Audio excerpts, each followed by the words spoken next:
찬송가 208장 주 예수 내 맘에 들어와.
오늘의 복음 로마서 13장 13절 14절. 낮에와 같이 단정히 행하고 방탕과 술 취하지 말며 음란과 호색하지 말며 쟁투와 시기하지 말고 오직 주 예수 그리스도로 옷 입고 정욕을 위하여 육신의 일을 도모하지 말라. 아멘. 하나님의 말씀입니다. 인생의 기호를 바꾸라. 새해를 맞은 지 엊그저께 같은데 거의 반년이 지나고 5월 첫 주일을 맞았습니다. 오늘도 이 예배에 오신 모든 분들에게 주 예수께서 큰 은혜 내려주시기를 주 예수 이름으로 축복합니다. 성경의 인물들이나 역사적인 신앙의 인물들을 보면 그들의 인생 어느 지점에서 눈여겨볼 수 있는 변환점이 있었음을 알 수 있습니다. 저는 오늘 우리가 잘 알고 있는 성 어거스틴의 이야기로 말씀을 시작하겠습니다.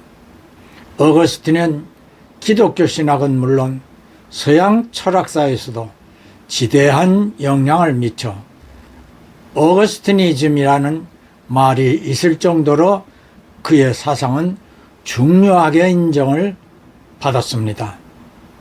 그는 354년 현재 알제리에 해당하는 로마 제국 식민지이던 북아프리카의 소도시 타카스테에서 태어났고 독실한 크리스찬이던 어머니 모니카는 아들을 기독교인답게 양육하려고 했었지만 이교도였던 부친의 영향으로 청년 시절부터 어거스틴은 향락에 빠진 삶을 살게 됩니다. 30년을 한결같이 아들의 회심을 위하여 눈물로 기도한 어머니의 소원이 결실을 맺게 됩니다. 어느 날 성경을 읽으라는 감동을 받고 펼쳐든 로마서 13장 13절로 14절의 말씀에서 믿음의 단서를 얻고 수사학과 철학 강론으로 유명한 로마 밀라노의 주교 성 암브로시우를 찾아가 회개의 눈물을 흘리고 그리스도인이 되었으며 곧이어 침례를 받게 되었습니다. 그리고 고향으로 돌아와 수도 생활을 하며 나중에 어거스틴 수도회가 세워지고 391년 히포의 주교 발레리우스에게서 사제로 서품을 받습니다. 이후 그는 인간의 공로가 아닌 하나님의 은총을 입어 구원을 얻게 된다는 은총론, 신학적 인식론, 영성신학 등의 분야에서 크게 활동하여 이후 그의 신학과는 루터, 즈빙글리, 존 칼빈 등 종교개혁자들에게 큰 영향을 미치게 하였습니다. 395년 고향의 발레리우스와 공동 주교로 사역하다 그가 사망하자 주교가 되어 사역하게 되었습니다.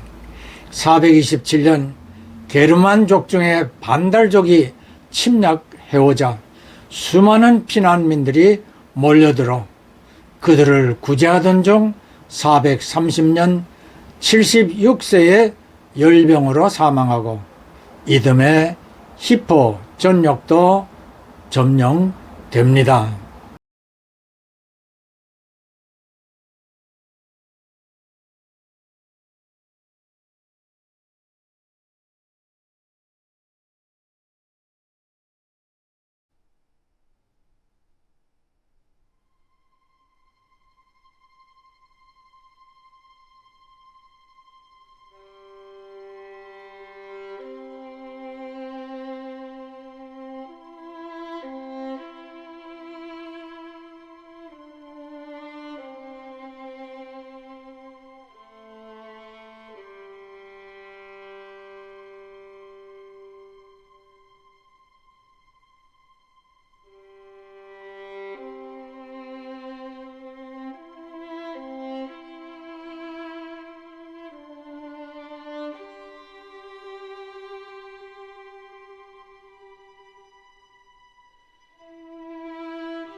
지난주에도 언급한 바 있듯이 제 누님이 지난주에 뇌종양 제거 수술을 받았습니다. 그런데 몇 시간 후에 지혈이 안 되어 위급하자 재수술에 들어갔습니다. 2차 수술 후 지혈이 되어 안심하였는데 손발이 마비되어 전혀 움직이지 않았습니다. 조카딸이 상황을 전해올 때마다 제 마음도 안타까워졌습니다. 다시 3차 수술을 한 다음 의식 없이 병상에 누워있는 사진을 보내었기에 저는 그 사진에 손을 얹고 안수기도를 하였습니다. 십자가 위에서 피와 물을 다 쏟으시며 우리들의 모든 연약한 것들을 해결해 주신 주 예수 이름으로 명령하노니 통증아 물러가라. 손과 발도 마비가 풀리고 움직일지라.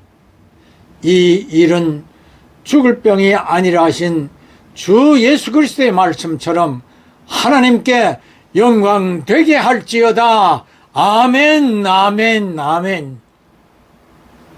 한쪽의 팔과 다리가 움직인다는 연락을 받았습니다.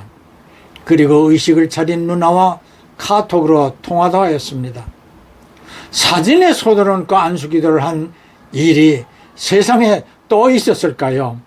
부활주일에 누님의 생명도 부활한 것이라 믿고 하나님께 감사의 기도를 드렸습니다. 사랑하는 성도 형제 자매 여러분, 하나님은 믿는 자들의 간구를 절대 외면하지 않습니다. 예수 이름으로 무엇인지 기도하면 하나님 아버지께서 시행하리라 하신 예수님의 약속이 있기 때문입니다. 사람은 누구나 어느 때인가 인생의 극적인 전환점이 있을 수 있습니다. 그때에 주저하지 말고 인생의 기여를 변환시켜야 합니다. 어거스틴은 어머니의 기도를 통하여 하나님의 은총을 입게 되므로 그 시간을 맞게 되자 주저하지 않고 인생의 기여를 즉시 바꾸어 지금까지의 잘못된 삶에서 벗어나 주 예수 안에서의 새 생명을 살게 되었습니다. 그로 인하여 어거스틴은 성자로 불리우며 세상 교회의 귀감이 될 수 있는 하나님의 구원의 은총을 알게 해주는 신학 교리를 세상에 내어놓았습니다. 또한 그의 영향을 받게 된 종교 개혁자들이 세상 교회의 개혁 운동을 시작할 촉진제가 되게 해 주었습니다. 인생의 기어 바꿀 때를 절대 놓치면 안 됩니다. 그때 우리 방은 30쪽짜리 불구스름은 전부 다 하나 키고 있었어요.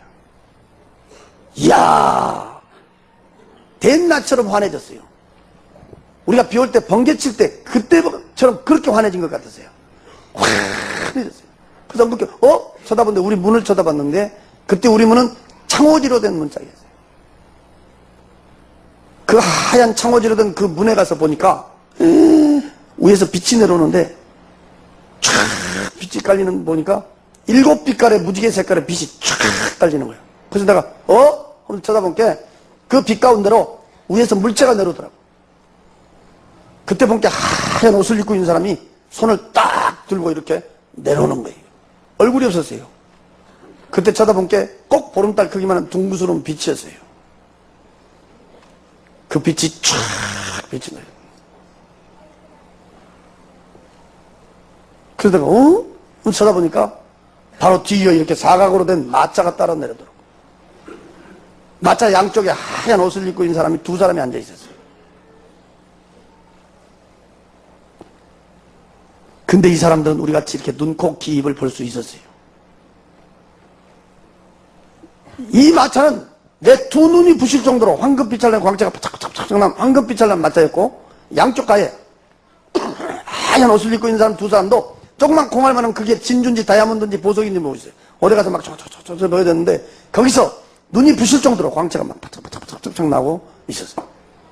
그 황금빛 찬란한 마차, 하얀 옷을 입고 있는 사람 가운데 거기 가서 사람 한 사람이 딱 거기 앉으면서 고개를 싹 돌렸는데 나요. 그때 내 손으로 내가 내 몸을 만지며 확인을 했습니다. 분명히 나는 우리 방에 앉아 있었어요. 근데 또 내가 그 황금빛 찬란한 마차 위에 가서 앉아 있었어요. 나란 사람이 갑자기 둘이 됐어요. 우리가 거울 앞에 섰으면 거울 속에 내가 있는 것처럼 말이에요. 그때 이 마차가 푹 떴어요.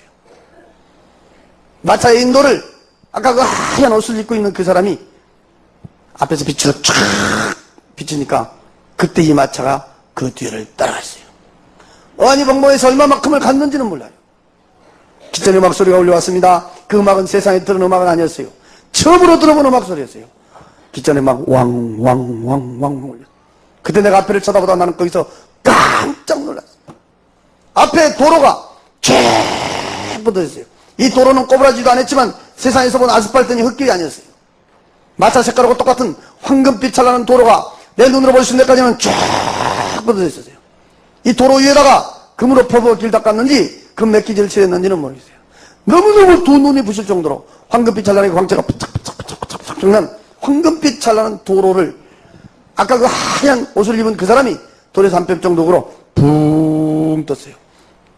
그때 내가 본 게 이 마차도 바퀴도 없었어요. 그 하얀 옷을 입은 사람을 쫓아서 도로에서 한 뼘 정도로 붕 뜨고 있었어요. 그때 내가 거기 앉아서 양옆에를 쳐다보는데 나는 거기서 이런 꽃밭을 내 눈으로 보게 됐습니다. 거기는 장애물이 하나도 없었어요. 내 눈으로 볼 수 있는 데까지는 양쪽으로 쫙 뻗은 꽃밭은 이 꽃의 색깔하고 꽃의 종류가 몇 가지 색깔이 있고 몇 가지 종류가 있다. 나는 그 숫자를 갖다 붙일 수가 없었어요.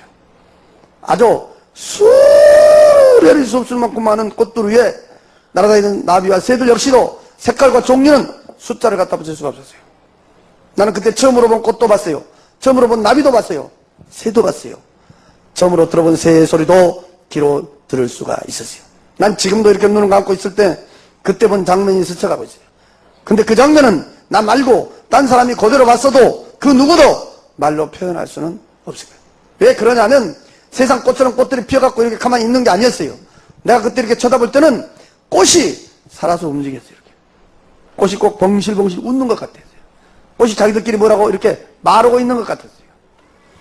그때 내가 꽃을 갖다 코에다 대지도 않는데도 그 꽃밭에서 풍겨나온 향기는 내 코를 아주 진동을 시키고 있었어요.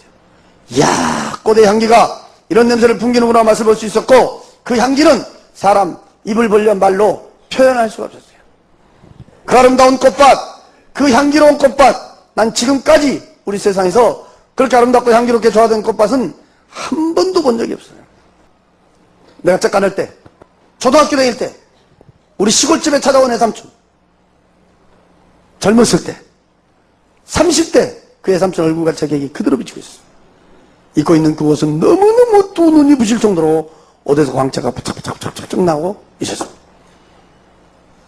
그러다가 이 마차가 거기에 있는 집이 있는 데를 지나가는 거예요.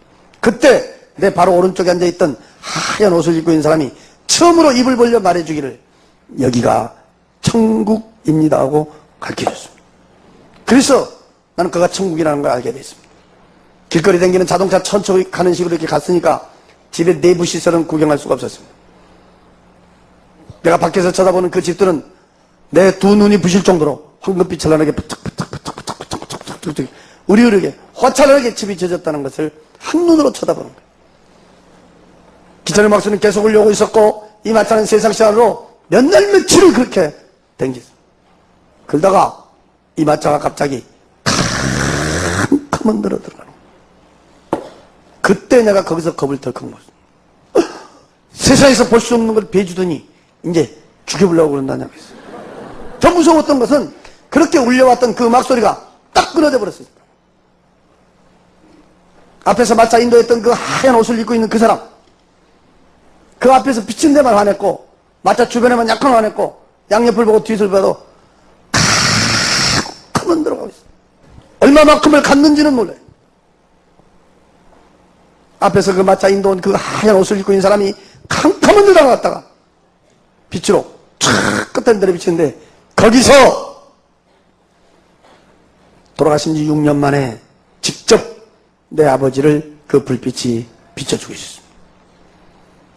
우리 아버지 예수의 자만 떨어져도 불어나면 쳤지만 돌아가실 때 병안으로 온몸이 딩 부어갖고 돌아가셨습니다. 그 캄캄한 데다 갖다 빛이 촥 갖다 비치는데 돌아가신 지 6년 만에 내가 다시 쳐다본 내 아버지는 돌아가셨을 때 그때 그 모습 그대로였습니다. 그때 밑에를 쳐다보니까 독사 구더기 속에 빠져 있었습니다. 아주 새파란 세모난 대가리의 독사들이 밑에는 구물구물구물 오셨습니다. 아버지여! 울며 부르며 통곡하며 쳐다봤습니다. 거기서 그 불빛이 서서히 옮겨져 있었습니다. 그 빛이 옮겨지자 그 자리는 가만히 몰라볼 수 없었습니다. 그 빛이 옮겨져서 이렇게 쳐다보니까 헐헐 타고 있는 불구둑 속을 보여주고 있었습니다. 그때 내가 보니까 새파랗게 불이 헐헐 타고 있었고 불구스러운 불이 헐헐 타고 있었습니다. 꼭 둥그스러운 화로가 떴고 그 길이는 얼마나 긴지 끝을 볼 수가 없었고 위에는 구멍이 뽕뽕뽕뽕 떨어진 철판 같은 것이 쫙 깔아져 있었습니다. 그 불구덩이 속에는 수많은 사람들이 불 속에서 우니 몰려들겠습니다. 결투거들을 찾아야 된 건지 그 불을 피해야 된 건지 모르겠어요. 그 헐헐 타고 있는 불구덩이 속에 그 수많은 사람들 속에 하얀 옷을 입은 사람이 빛으로 내려비치면 꼭 내가 안 사람을 비추고 있었습니다. 그 헐헐 타고 있는 불구덩이 속에 돌아가신 우리 큰아버지를 그대로 비추고 있었습니다. 뜨겁게 고통받고 있는 모습을 비추고 있었습니다. 큰아버지야! 울며 부르며 통곡하며 쳐다봤습니다. 그 불빛은 거기서 서서히 또 옮겨져 버리고 그 자리는 가만히 몰라볼 수가 없었습니다. 세 번째 내려비친 불빛 밑에 쳐다보니까 몇 년 전에 죽었던 내 친구를 비추고 있었습니다. 그 몸은 시커먼 구렁이가 안고 있는데 팔뚝만한 시커먼 구렁이들이 칭칭 감고 있었습니다. 발목에서 또 온몸을 칭칭 감고 올라왔는데 이 팔뚝이 어디가 있는지 보질 않았습니다. 나는 그 애한테만 주먹만한 구렁이 대가리를 3마리를 봤습니다. 양쪽에 2마리가 있었습니다. 한 마리는 머리 위에서 혓바닥만 널렁거렸습니다. 내가 딱 쳐다보니까 동그란 얼굴만 이렇게 있었습니다. 그리고 칭칭 감겨 있었습니다. 네 번째 내려비친 불빛 밑에 보니까 수많은 사람들이 수렁 속에 빠져 있었습니다. 나는 이 하체는 보지 못했습니다. 배꼽 위로 상체만 봤습니다. 돼지 새끼 간 남은 요만한 짐승이었습니다. 나는 그 짐승의 이름은 잘 모르겠어요. 주둥아리는 좁히던 시커먼 것들이 우니 몰려가더니 앞뒤 좌우에 달려들어서 찢고 물어뜯고 앓히고 있었습니다. 내가 보니 그 속에 빠져 도망갈래 도망도 가지도 못하고 수렁 속에서 짐승들에게 찢기고 물어뜯고 앓히고 비참하게 고통받고 있었습니다. 사람이 죽으면 끝나는 것이 아니구나. 너무너무 비참하게 고통받고 있구나. 그 많은 사람한테 갖다 빛이 내려비치면 거기서 꼭 한 사람을 비추고 있었습니다. 우리 사돈이 있었습니다. 너무너무 비참한 장면이었습니다. 나중에 들어보니까 우리 교회에서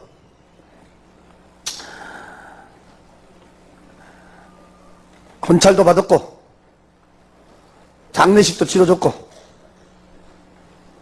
다 천국 갔다고 했는데 수렁 속에서 비참하게 고통받고 있었습니다. 지옥도 한 군데만 보여준 게 아니라 정확히 4군데를 보여줬는데 사람은 누구나 이 땅에 살면서 자기가 어떤 인생을 살았느냐에 따라서 고통받고 있는 장면이 달랐다는 거예요. 마차가 다시 출발하면서 어디선가 우렁찬 음성이 내 귀에 들려왔습니다. 나는 마차 타기 전에 밖에까지 나갔습니다. 그 음성 찾아보려고 두리번거렸습니다. 없었습니다. 그 똑같은 음성이 내 귀에 울려와서 깜짝 놀라서 앞에를 쳐다본 게 앞에서 마차 인도 온 사람이 있어요. 믿겠느냐? 그 크고 우렁찬 음성에 내가 벌벌 떨었습니다. 그때 나도 모르게 순간 마차에서 무릎을 탁 꿇더니 내 입에서 한 말이었어요. 주여! 믿습니다. 그랬습니다. 나는 그때까지만 해도 주여가 뭔 뜻으로 부르는지도 모르는 사람이에요. 나도 왜 그 말을 했는지도 모르겠어요. 그 순간 귀에 다시 음성이 왔습니다. 세상에 가면 천국이 있고 지옥이 있다는 것을 하나도 보태지도 말고 빼지도 말고 네가 본 그대로를 증언을 해라 그랬습니다.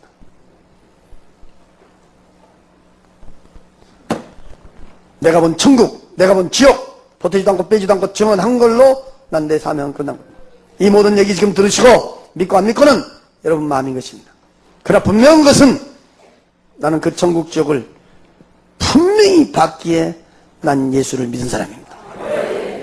설교의 목적은 예수를 믿어 구원을 받아 천국에 들어가게 하는 것입니다. 모든 사람들이 설교를 듣고 믿음을 택하지는 않습니다.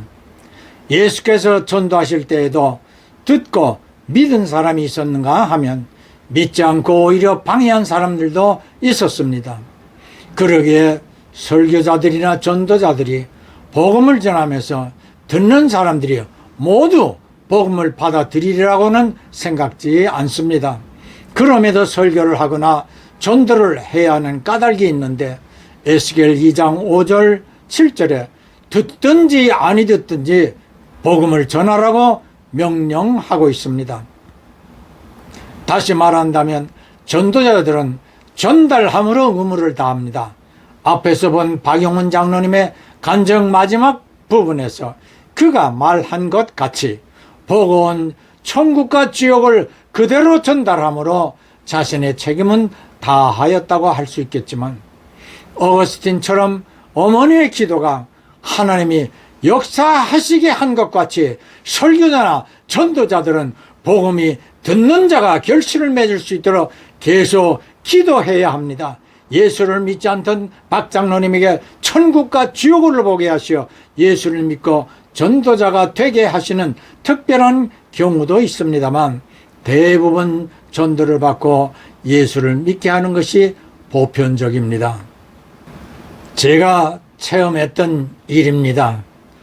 1980년 여름에 방미를 앞두고 한 주간 집에서 금식 기도를 하는데 방문을 잠그고 방음을 위하여 문에 담요를 덮었습니다.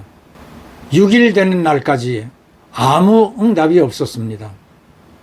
그런데 7일째 새벽에 잠근 장문을 통과하여 누가 들어왔습니다.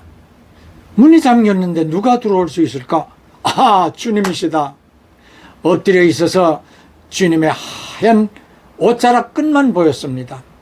그리고 제 머리에 손을 얹어 안수하시며 말씀하시는데 조용히 그러나 위험 있는 소리로 내가 너를 미국에 보내노라. 다만 가서 변절하지 말아라. 변절하지 말아라. 2번을 말씀하셨습니다. 40년이 지난 지금까지 저는 나 중심이 아니라 예수 중심으로 살아왔습니다. 어거스틴과 박 장로님과 같이 제 인생의 기여를 바꾸게 된 계기를 보게 된 것이었죠. 여러분의 인생 기여를 전환시켜야 할 때가 주어지면 주저하지 마시고 기여를 바꾸고 새로운 인생을 살아야 합니다. 제 부친께서 개척한 화원교회 설립 70주년 감사회에 초청을 받고 내일 출발하여 싱가포르를 거쳐 다음 14주일 예배에서 설교를 하고 담임 목사님에게 저희 학교 명예 목회학 박사학위를 수여합니다. 그리고 일본을 거쳐 20일 돌아오게 됩니다. 다음 주일 우리 예배는 이미 준비하여 유튜브에 올려놓았습니다. 출발 시간부터 돌아오는 시간까지 하나님이 함께 하시는 은혜의 일정이 되기를 기도합니다. 예, 아멘, 할렐루야. 봉헌은 예배의 한 요소입니다. 헌금, 예물 다 중요하지만 헌신, 나 자신을 온전한 제물로 드리려는 마음이 제일 중요합니다. 주 예수께서는 십자가에서 피와 물을 다 쏟으시어 우리를 위해 희생하신 어린 양의 제물입니다. 구주 예수 그리스도의 무한한 은혜와 하나님 아버지의 한없는 사랑하심과 보혜사 성령님의 쉼없는 교통하심이 받은 사명에 충성하기를 다짐하는 모든 성도들과 그 손이 하는 일들 위에 그리고 이들의 가정 위에 영원히 함께 하실지어다. 아멘.